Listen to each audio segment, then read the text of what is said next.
श्री शिवाय नमस्तुभ्यम दोस्तों, स्वागत करती हूँ आपका हमारे चैनल शिव भक्ति मार्ग में। आज मैं बात करूँगी पीपल वृक्ष के नीचे किस तरह से एक दिया लगाया जाए जो कि आपकी किस्मत के बंद दरवाजे खोल दे, आपके जीवन की सभी परेशानियों को दूर कर दे।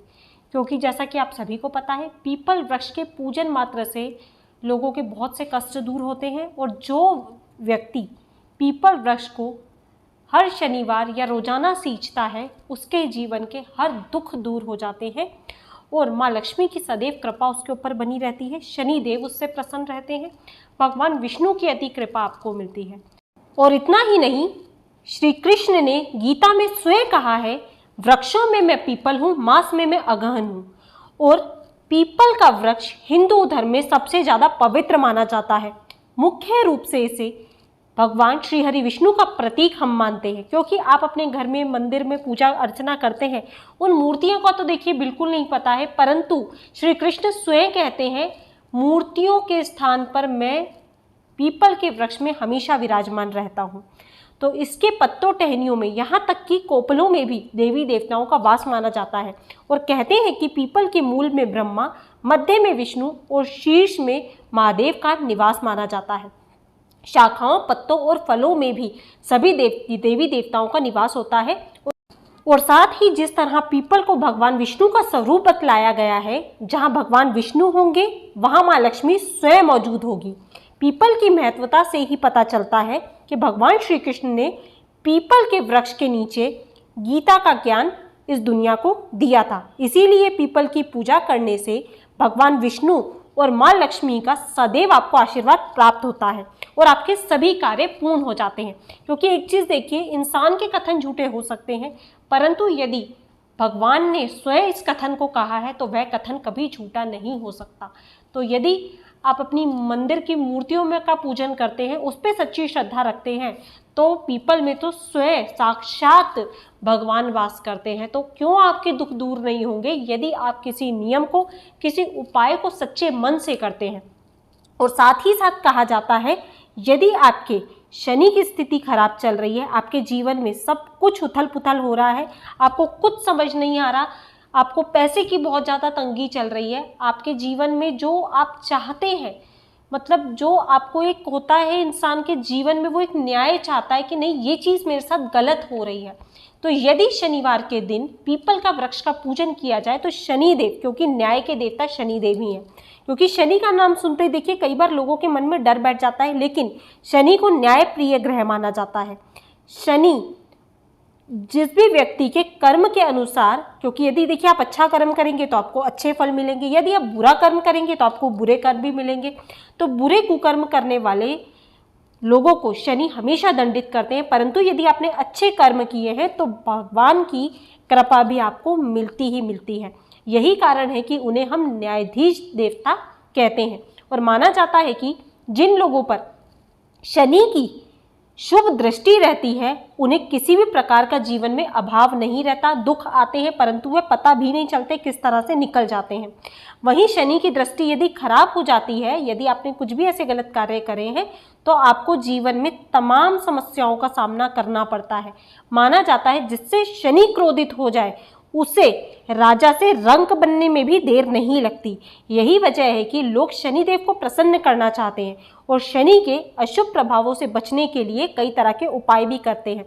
तो उन्हीं उपायों में से एक उपाय मैं आप लोगों के साथ आज शेयर करने वाली हूँ, जो कि शनिदेव को प्रसन्न करने के साथ साथ ही श्री हरि विष्णु और माँ लक्ष्मी को भी आप पे कृपा दृष्टि डालने पर मजबूर कर देगा। परंतु इस उपाय को आपको सच्चे हृदय से 11 शनिवार अवश्य करना है। देखिए बीच में शनिवार ना छोड़ें। यदि स्त्रियां इस उपाय को कर रही हैं, पीरियड की प्रॉब्लम आ जाती है, तो वह अपने 7 दिन छोड़ सकती हैं। स्त्रियों के लिए शास्त्रों में कोई भी इस तरह की मनाही नहीं है। परंतु यदि पुरुष इस उपाय को कर रहे हैं तो वे कम से कम 11 शनिवार, क्योंकि इस उपाय का चमत्कार आपको 11 शनिवार को ही देखने को मिलेगा, तो आप कम से कम 11 शनिवार इस उपाय को अवश्य रूप से करेंगे। उपाय करने के लिए आपको क्या करना है पहले समझ लीजिएगा। उपाय करने के लिए आप सुबह उठेंगे। अब कुछ लोगों के प्रश्न मेरे पास ये आते हैं कि दीदी पीपल में जब हम जल चढ़ाते हैं तो उसका एक समय क्या होना चाहिए, क्योंकि यदि आप इस उपाय को देखिए शाम के समय कर रहे हो, क्योंकि शाम को तो आपको दीपक प्रज्वलित करना है, परंतु कुछ लोग विशेष तौर पर पूजा अर्चना करते हैं, क्योंकि एक पूजा का विधान होता है। आप बिना किसी विधान के पूजा नहीं कर सकते। तो सुबह में आपको क्या करना है, केवल एक लोटा लेना है। लोटा आप तांबे का नहीं लेंगे, आप किसी भी अन्य धातु का, स्टील का, चांदी का या फिर पीतल का ले लीजिए, क्योंकि तांबे को सूर्य की धातु माना जाता है और पीपल में शनि देव का वास भी माना जाता है। तो शनि और सूर्य की धातु से यदि आप तांबे के लोटे से शनि देव को जल देंगे तो यह अच्छा नहीं माना जाता। तो आप किसी भी धातु का लोटा ले लीजिए, परंतु तांबे का नहीं होना चाहिए। उस लोटे के अंदर अब आप जल भर सकते हैं। यदि आप शनि की कष्ट के लिए कोई उपाय कर रहे हैं तो आप उसमें काले तिल मिलाकर उपाय करेंगे। यदि आप लक्ष्मी प्राप्ति या अन्य किसी रोग मुक्ति के लिए इस उपाय को कर रहे हैं तो आप लोटे में थोड़ा सा दूध डालेंगे। दूध डालने के साथ साथ मिश्री, गुड़, जो भी आप डालना चाहते हैं उससे मीठा जल तैयार करेंगे और सुबह विधि विधान से, अगर आपको लगता है सिर्फ जल चढ़ाना है तो जल चढ़ा सकते हैं। विधि विधान से अगर आप दीपक लगाना चाहते हैं, पूजन करना चाहते हैं तो सुबह आप एक घी का दीपक लगा सकते हैं। परंतु पूजन का समय ध्यान रखिएगा। मैंने बहुत सारी वीडियोस में यह सुना है कि सूर्य उदय के पहले ही जल चढ़ाकर आइए, तो ये गलती आप कभी मत करिएगा अंधेरे में, क्योंकि जब तक सूर्योदय नहीं होता है, अंधेरा होता है, मतलब जैसे ही सूर्य उदय हुआ, मान लीजिए 6 बजे सूर्य उदय होता है, तो 6 बजे से पहले पहले जब अंधेरा होता है तो तब तक अलक्ष्मी यानी दरिद्रता का वास पीपल के अंदर माना जाता है। तो जैसे ही सूर्य उदय होता है दरिद्रता वहां से प्रस्थान कर लेती है और श्री हरि विष्णु और माँ लक्ष्मी का आगमन होता है। तो इस उपाय को आपको सुबह में, मतलब जब सूर्योदय हो जाए 8 बजे के अंदर अंदर आप जल चढ़ाइए, पूजन कराइए। इसके बाद गलती मत करिएगा। देखिए, मैं हमेशा बोलती हूँ सूर्योदय के पहले गलती से भी जल मत चढ़ाइएगा, क्योंकि ये अच्छे की जगह कुछ बुरा ही कर देती हैं चीज़ें। तो इसीलिए जब भी कोई उपाय करते हैं तो ध्यान से सुन के समझ के फिर ही करा करें, वीडियो को पूरा देखा करें। उसके बाद जब आप शाम के लिए इस उपाय को करने जाएंगे तब आपको क्या करना है, शाम में आपको कोई जल वगैरह नहीं चढ़ाना है। शाम के समय में आप क्या करेंगे, आप लेंगे एक दीपक। दीपक को सरसों के तेल का दीपक बनाना है आपको, ठीक है।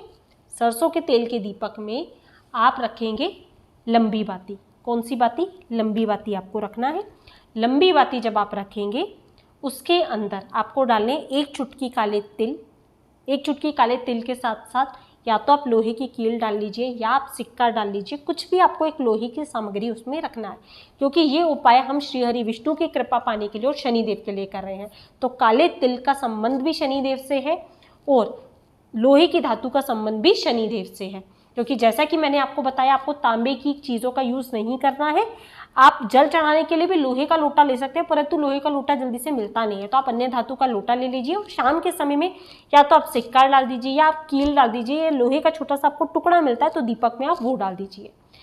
इस उपाय को जब आप करेंगे, क्योंकि बहुत ज़्यादा अंधेरा हो जाए तब भी पीपल के वृक्ष के नीचे नहीं जाया जाता है।